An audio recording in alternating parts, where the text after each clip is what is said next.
आज हम लोग पढ़ेंगे सब्जेक्ट के बारे में कि सब्जेक्ट क्या होता है। सब्जेक्ट जो है जिसको हम लोग जो है हिंदी में कर्ता कहते हैं या उसको हम लोग उद्देश्य कहते हैं। सब्जेक्ट जो होता है it is a part of sentence.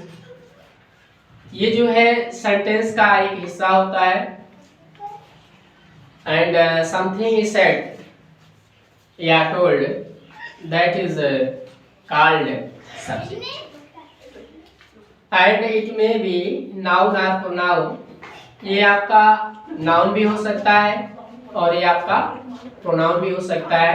यानी कर्ता जो है किस रूप में आता है, आपका जो है नाउन के रूप में आता है और ये आपका जो है प्रोनाउन के रूप में भी आता है। तो इस तरीके से जो है ये आपका जो सब्जेक्ट है आपको बताएगा कि है क्या कि ये it is a part of sentence. SENTENCE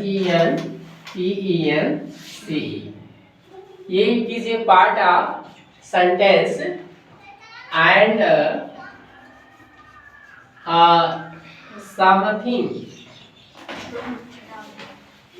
something is told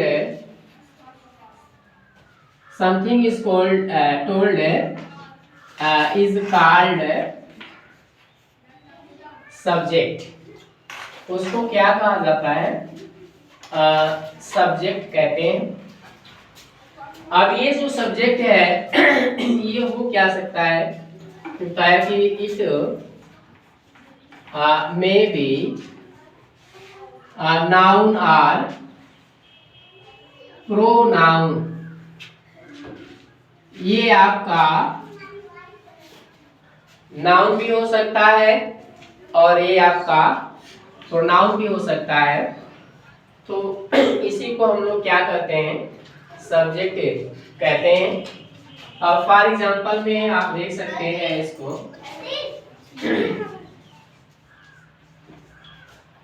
for example में जैसे मान लीजिए राम गोज टू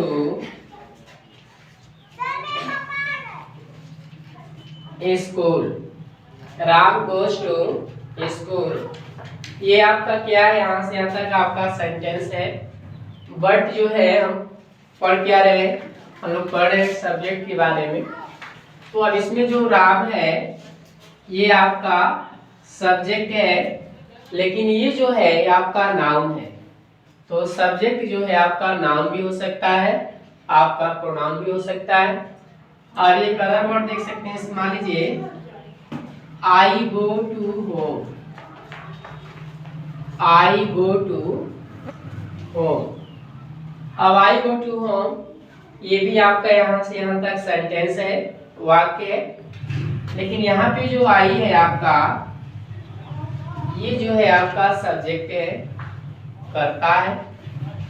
लेकिन ये जो आई है आपका प्रोनाउन है।